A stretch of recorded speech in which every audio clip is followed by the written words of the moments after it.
programa Outras Palavras, um oferecimento Sindiúte MG, Sindicato Único dos Trabalhadores em Educação de Minas Gerais. Olá! Nesta edição você acompanha quais são os principais desafios dos trabalhadores e trabalhadoras de Minas Gerais. Servidores das Superintendências Regionais de Ensino e órgão central continuam a reivindicar do governo a correção de suas tabelas salariais. De Brasília, as notícias da CNTE. As principais lutas dos trabalhadores sob a coordenação da CUT Minas. Servidores das Superintendências Regionais de Ensino e órgão central continuam a reivindicar do governo a correção de suas tabelas salariais. Educação em debate.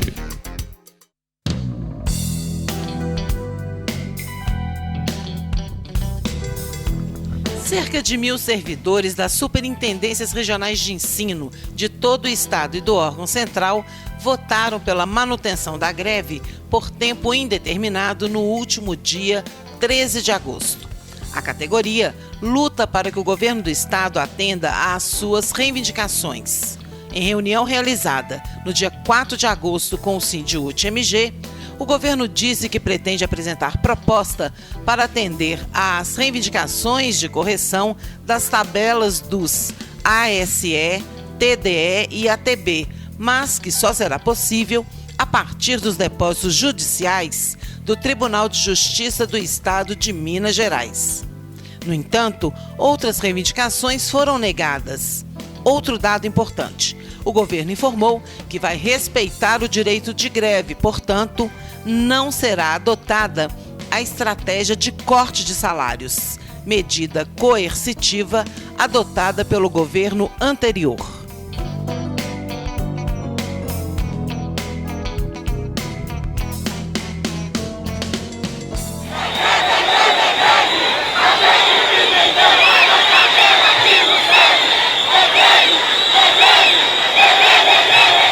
Nenhum voto contrário, a proposta é de continuidade da greve. Agora nós vamos decidir.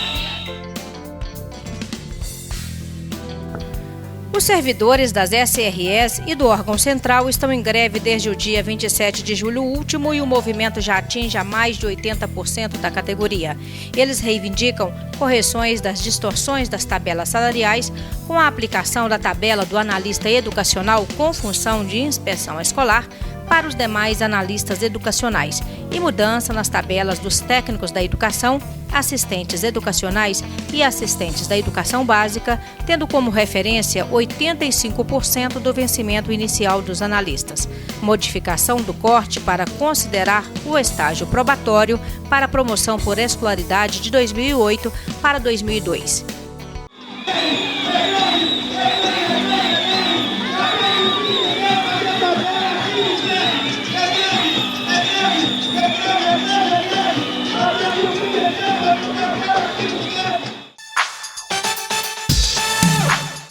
A voz dos trabalhadores em educação de Minas Gerais.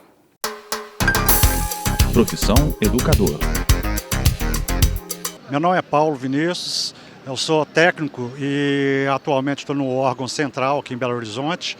E nós estamos nesse movimento reivindicando melhores condições salariais para a nossa classe, que está tendo uma distorção salarial, que essa concessão desse abono do governo não cobre essa defasagem. Meu nome é Gleice, trabalho na Superintendência Regional de Ensino de Sete Lagoas, meu cargo é o cargo de analista educacional.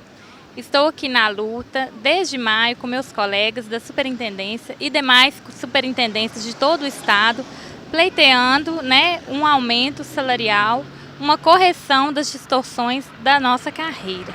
Eu sou o Diego, analista educacional do órgão central. A educação, ela viveu um divórcio com o estado, foram vários anos aí de divórcio.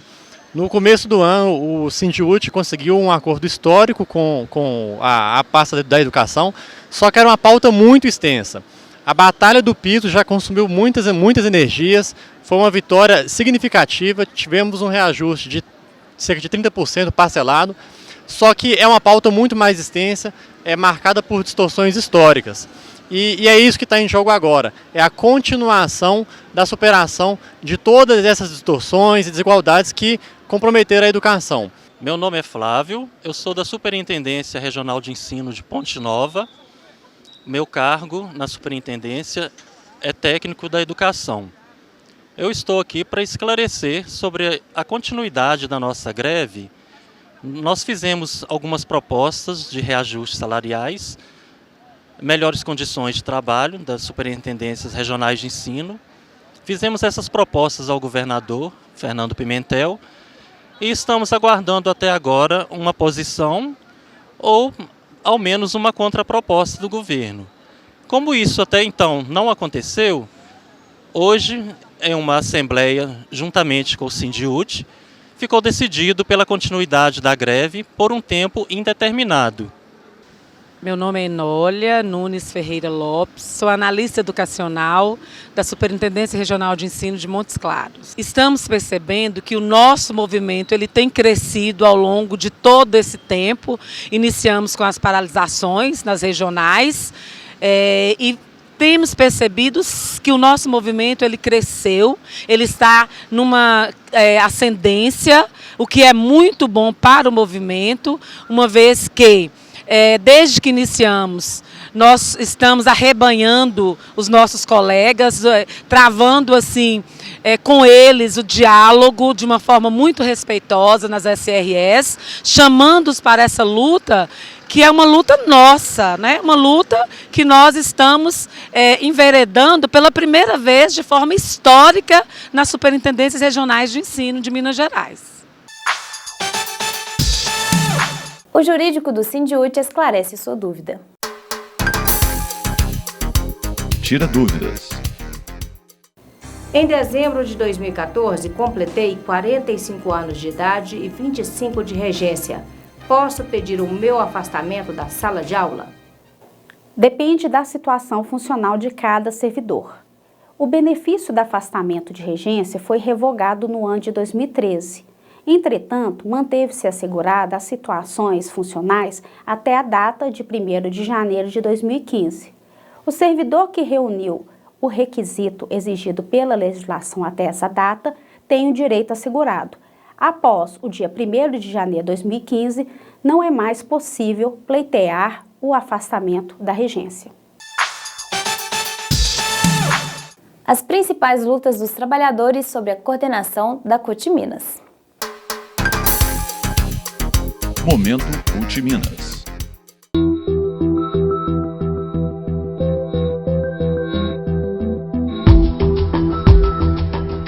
No Brasil, o direito de todos à comunicação, à liberdade de expressão, à pluralidade de opiniões e ideias esbarra nos interesses de poucos. São só os grandes conglomerados da mídia, algumas famílias, que controlam canais de televisão, rádios e jornais.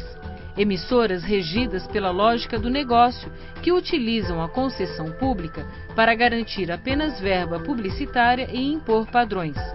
Com essa centralização dos meios de comunicação em nosso país, a maioria da população perde a representatividade. A mídia, quando ela vem fazer uma cobertura de uma das nossas lutas, na grande maioria das vezes, ela deixa de passar a verdade para quem está do outro lado ouvindo. A primeira coisa, quando eles falam, os baderneiros invadiram um prédio. Os baderneiros, mais uma vez, nas ruas, atrapalhando o trânsito. Como se o trabalhador, a trabalhadora, sem teto, fosse realmente um cidadão de quinta categoria. Para mim, a grande mídia tem um lado. E o lado deles é como se eles fossem um partido político organizado na defesa do sistema capitalista, ou seja, na defesa dos representantes do sistema capitalista. A mídia no nosso país sempre retratou a orientação sexual e identidade de gênero de forma negativa. Por exemplo, nas novelas, né? Num primeiro momento tentou se retratar, mas aí eliminava por conta do preconceito, né? E aí se matavam, né, casais gays ou de lésbicas que apareciam nas novelas, nos programas humorísticos, então é pior ainda isso, né? Se nós pegarmos aí, é sempre chacota, né? Sempre o gay é um palhacinho, né? não é mostrado de uma forma que ele está inserido dentro da sociedade. A TV brasileira, eu acho que é uma TV que necessita um pouco mais de cultura, de informação. O Brasil tem muitas regiões e a televisão não propicia esse conhecimento pelo povo. Então é pouco explorado, né? A mídia tem bastante estereótipo com religião, etnia, orientação sexual. Tanto a questão da raça ou da questão social, eles não pegam isso para tratar sério mesmo. Eles sempre fazem disso uma grande piada. Eles retratam o que convém a eles. Deixa as pessoas muito alienadas, sabe? Tem muita coisa, um pouco pornográfico, não gosta, violência. Eu acho que até a notícia hoje é manipulada, entendeu? A reportagem é só em cima de acontecimento, de coisas ruins. Você não vê coisas boas. Os repórteres têm prazer de mostrar desgraça. Nada que a gente aproveita. A televisão é um veículo muito importante para a formação do povo, para a educação, para a informação, para tudo. E hoje em dia isso é muito pouco, sobretudo na TV aberta. O que passa em um canal, passa em todos. E eu acho que precisaria de mais espaço para poder mostrar coisas novas. A estrutura da comunicação brasileira ainda não está muito aquém da democracia e da liberdade de expressão, do tamanho que o Brasil é e do tamanho da representação que o Brasil tem e do tamanho da democracia brasileira. Então, na leitura da CUT e do Fórum Nacional pela Democratização da Comunicação, infelizmente, o governo ainda não mostrou a sua posição a que veio no que diz respeito à democratização da comunicação. O ideal seria que a comunicação fosse descentralizada e que todos pudessem falar. Pudessem expressar suas opiniões por meio das mídias e que os canais de televisão comerciais abrissem espaço para a diversidade e conteúdos regionais.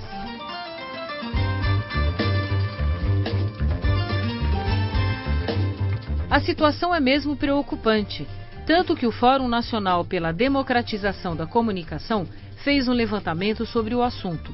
O estudo Donos da Mídia mostra que o Brasil possui mais de 9 mil veículos de comunicação, porém, só 4 grandes grupos têm o controle de diferentes mídias. E como essa mídia dominante manipula a população contra os movimentos sociais, distorcendo o que é o caráter das nossas lutas, é por isso que nós precisamos construir meios alternativos de comunicação. E é o que nós estamos fazendo aqui a duras penas, lutando todos os dias para garantir não só os recursos humanos, mas os recursos, sobretudo, financeiros, para poder sustentar esse projeto, que não é tarefa de um sindicato só. É uma tarefa do conjunto da CUT, dos sindicatos da base da CUT, dos movimentos sociais em geral. Outro exemplo da luta pela democratização da comunicação é o projeto da CUT, que inclui a Rádio CUT, transmitida via web, com conteúdo distribuído a emissoras de todo o país, a TV web, as mídias sociais como Twitter, Facebook, YouTube e o portal Mundo do Trabalho. Nós temos que fazer os nossos próprios meios. Eu acho que esse é um caminho. E eu acho que a CUT está de parabéns nesse sentido. Fortalecer os nossos próprios instrumentos. Os movimentos sociais organizados também se esforçam para garantir a democratização da comunicação no Brasil. O Código Brasileiro de Telecomunicações tem mais de 50 anos. Isso significa levantar o debate, causar sensibilização sobre esse tema e poder gerar uma pressão sobre o poder público, sobre o governo, sobre o Congresso, para que tomem a decisão de alteração da lei atual, que é de 1962, e que nada garante de pluralismo, de diversidade, de liberdade de expressão para todos.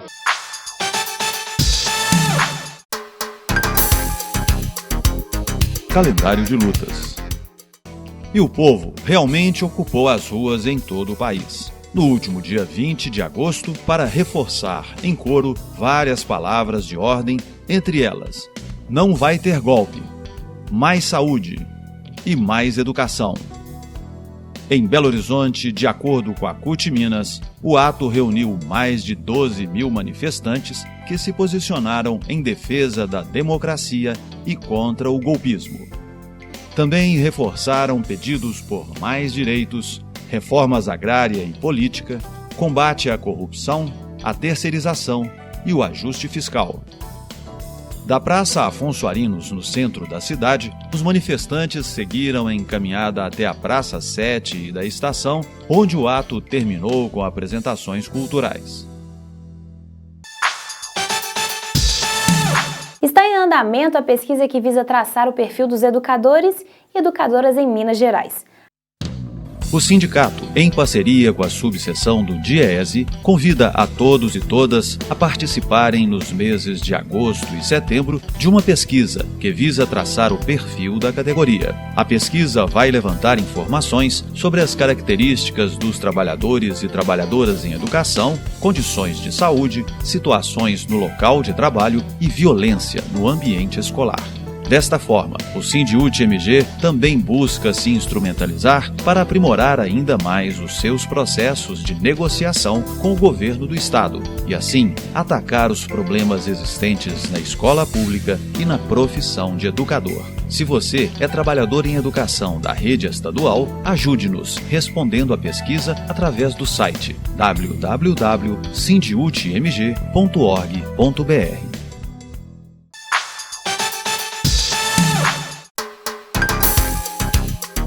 Atualidade. Belo Horizonte vai receber no início de setembro a Conferência Estadual de Saúde.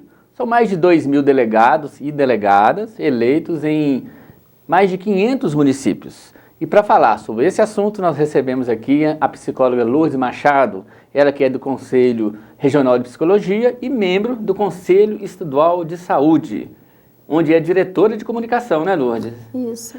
Então, os conselhos têm uma importância muito grande para a participação da sociedade no controle do Estado. Inclusive, o Conselho de Saúde é o mais antigo, né, do Brasil. O Conselho de Saúde, no caso estadual, os municipais, eles funcionam de fato? Bom dia, ouvintes do programa Outras Palavras, Aloísio, né? É um prazer estar aqui conversando com vocês e mais ainda de falar dessa conferência que a gente está chamando da Conferência da Inclusão. Então, os conselhos de saúde, né, eles surgem no bojo da reforma sanitária brasileira. Isso logo após, né, a 8ª Conferência Nacional de Saúde. E aí a gente tem a lei, né, a Lei Orgânica da Saúde, que é a Lei 8080, e em função de um clamor popular, né, onde se pudesse, de uma certa forma, colocar o controle social dentro da saúde, foi criado, né, através da Lei 8142, os conselhos de saúde e as conferências de saúde. E nós temos conselhos nacional, estadual e municipais. Sim, né? São nas 3 esferas federativas. Né? Então, a gente tem todos os municípios, né, os conselhos municipais de saúde, eles são fundamentais porque a participação nas 3 esferas, né, de 50% de representantes de usuários, né, civil, 25% de trabalhadoras ou trabalhadores e 25% da gestão. Então, a gente quer dizer que o governo tem uma participação minoritária dentro do Conselho. Nós temos 75% de participação entre usuários e trabalhadores, que fazem o controle social. E no caso dos Conselhos de Saúde, eles são deliberativos realmente? Sim, são plenárias, né, onde obedecendo essa paridade dos segmentos, né, os planos de gestão, os planos anuais, né, de saúde, as programações anuais, as deliberações, têm que passar todas pelo Conselho, então eles são deliberativos. Então, com isso você quer dizer que a política de saúde do município ou do Estado, ela não nasce apenas do gabinete, do prefeito, do governador. Tem um conselho de saúde, onde a sociedade participa e discute os principais assuntos. É isso? Estou certo? Sim, e são reuniões abertas, e aí a gente fala dessa importância dessa participação social.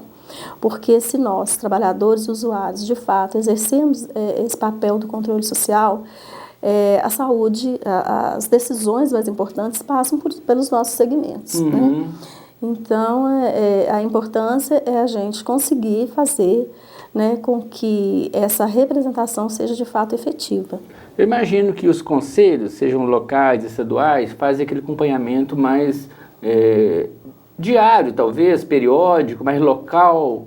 No caso das conferências, discute as políticas macros para o Sistema Único de Saúde. É isso mesmo? São 2 momentos diferentes, mas também complementares. Né?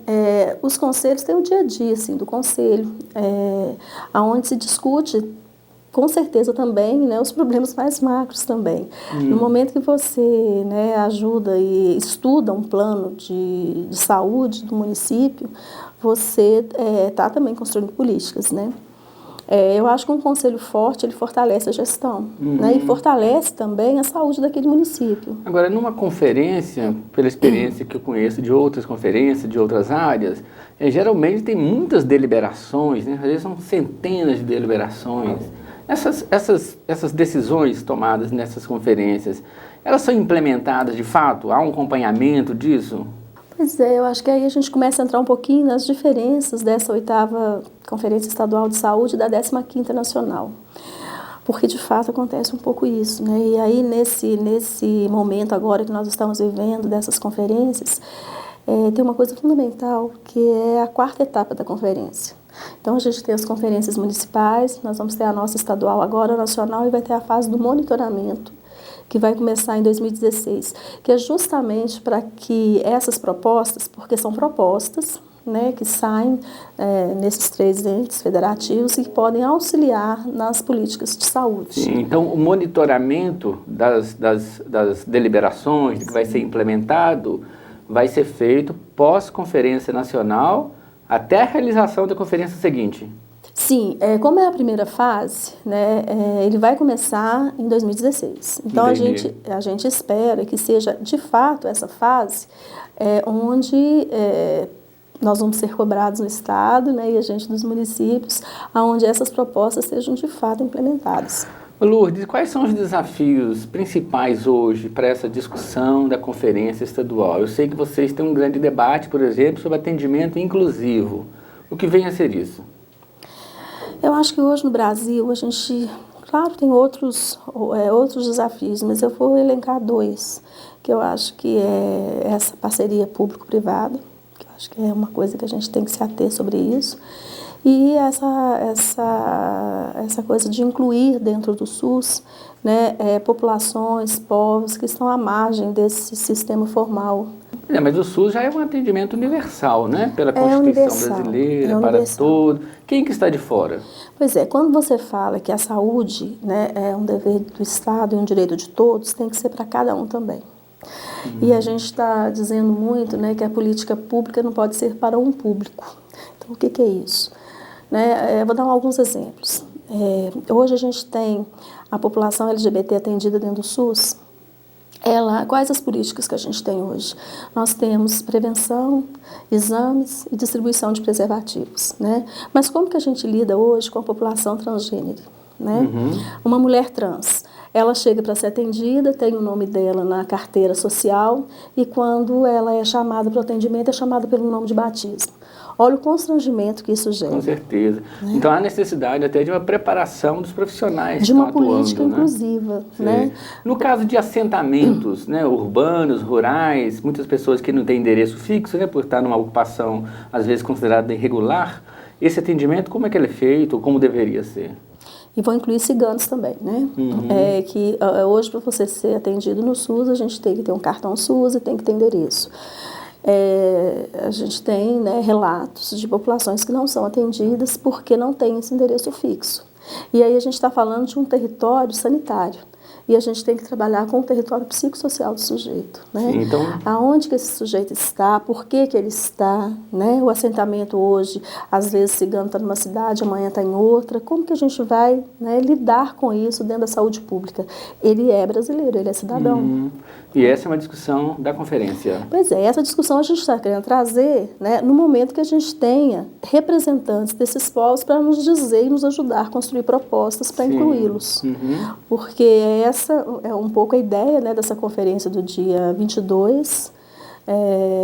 Que é uma preparação, né, para a conferência estadual início de setembro, né? Nós já tivemos as municipais, as etapas municipais, certo. Mas a gente está chamando essa plenária dos movimentos populares, sociais e sindicais para que esses povos, essas populações que não foram contempladas, né, nessas etapas municipais, que elas possam vir também de novo ver se consegue uma vaga na delegação para poder conversar. Eu acho que a gente tem que conversar, né, junto a esses povos, né, para que a gente consiga fazer de fato um SUS que inclua. E as pessoas que não puderem participar da conferência, porque não são delegadas, ou mesmo porque não se interessou nesse momento, elas têm como acompanhar isso? Isso pela internet, por exemplo? Elas podem acessar essas informações e contribuir também com esse debate? Olha, a gente está pensando em fazer um ato público no primeiro dia da conferência, né, sobre esse SUS inclusivo. E eu acho que esse ato público é um pouco um momento também da gente incluir essa população que não está.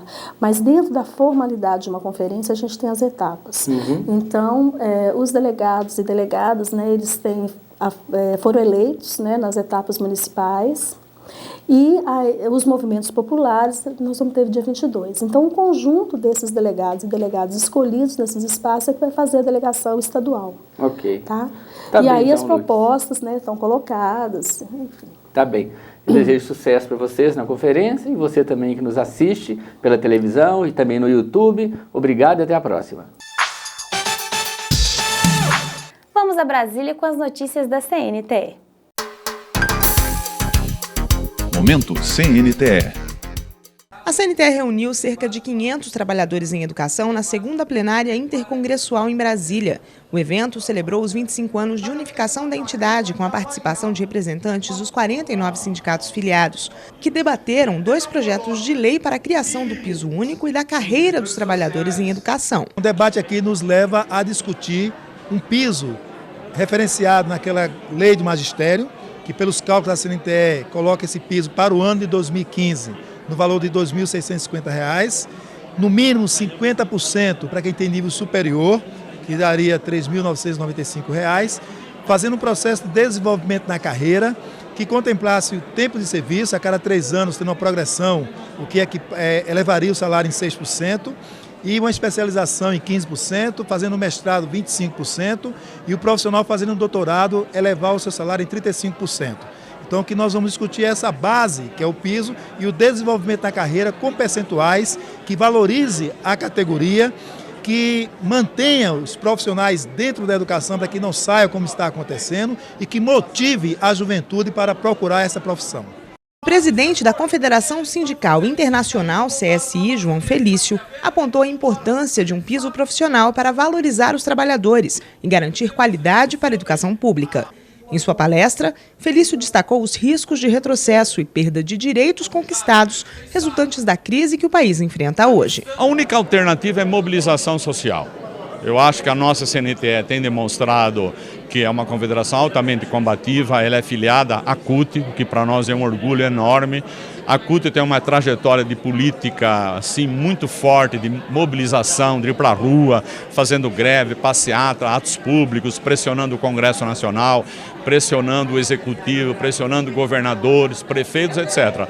Como eu disse no começo, a nossa vida nunca foi fácil. Agora é um grande, tremendo, enorme desafio a gente também colocar em movimento essa categoria profissional em todo o país. E o piso é o mote principal para colocar em movimento todo mundo. A proposta de um piso salarial para todos os trabalhadores em educação é demanda antiga. Desde a unificação, a CNTE luta pela garantia de direitos comuns a todos, professores e funcionários de escola. É a concretização do sonho da unificação dos trabalhadores de educação do Brasil, que começou há 25 anos atrás, num congresso realizado em Sergipe, e a gente considera que chegou o momento de nós colocarmos na prática e em prática essa unificação. É o sonho da unificação concretizado, sairmos daqui com um plano de carreira da CNTE, aprovado pelo conjunto dos trabalhadores de educação brasileira, que unifique esses trabalhadores num único plano de carreira e com um piso salarial que leve em conta a formação. Você fica agora com o nosso quadro de humor. E obrigada pela audiência.